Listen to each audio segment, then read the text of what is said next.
bonjour Enzo. Bonjour. Merci d'accepter qu'on puisse faire une petite prise vidéo avec toi. Alors on s'interrogeait un petit peu à savoir quelles difficultés tu rencontrais un petit peu tous les jours hein, de par le handicap et le fait que tu sois en fauteuil roulant, que ce soit à l'école par exemple, quelles sont les difficultés que tu rencontres au quotidien? J'étais dans une institut. Dans un institut EME? Ok, donc là je pense que l'institut est adapté justement au fait que tu puisses circuler librement un petit peu avec ton fauteuil. Quel est le regard qui est porté par les autres personnes lorsqu'ils te croisent dans la rue? Est-ce que pour toi c'est quelque chose qui est gênant? Est-ce qu'on te regarde un petit peu d'une façon étrange parce que tu es en fauteuil?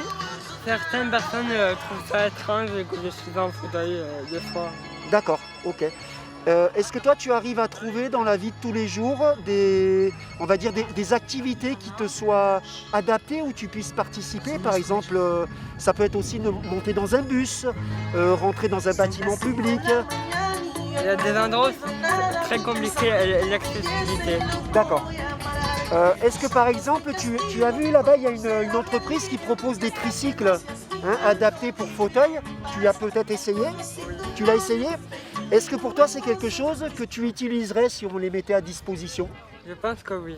D'accord. Alors c'est intéressant, tu vois, cette réponse parce que sur l'agglomération d'Alès par exemple, il y a des vélos électriques et malheureusement ils n'ont pas pensé à avoir ce type de tricycle pour permettre à des personnes comme toi de pouvoir les utiliser et être en mobilité complète sur la ville. Est-ce que avec l'IME, vous faites des activités par exemple également qui peuvent être associées à des personnes entre parenthèses dites valides? Oui. D'accord.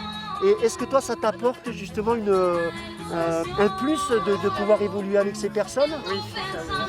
Et est-ce que tu as l'impression peut-être que ces personnes ont un autre regard finalement sur le handicap, de pouvoir partager avec toi leurs connaissances et leur façon de faire certaines choses? D'accord. Si tu avais un vœu à faire par exemple aujourd'hui par rapport à ta situation, à l'accessibilité, à la mobilité, qu'est-ce que tu as envie de dire aux personnes qui prennent les décisions aujourd'hui pour mettre en place des choses concrètes pour le handicap? Ce serait bien qu'il y a certains endroits qui sont plus accessibles que d'autres. Plus d'accessibilité dans certains endroits. D'accord.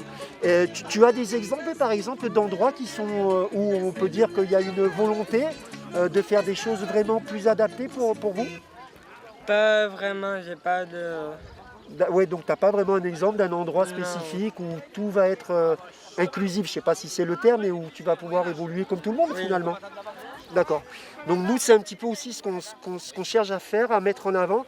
Et je ne sais pas si Patrick a d'autres questions, mais en tout cas, moi, Enzo, je tenais à te remercier d'apporter ton témoignage. C'est important d'avoir ce type de témoignage parce que c'est toi qui le vis au quotidien. Et je pense que c'est pas facile tous les jours, mais moi, je félicite ton courage, ta volonté certainement, et les personnes qui t'accompagnent. Merci Enzo, je te souhaite une excellente fin de journée. Allez.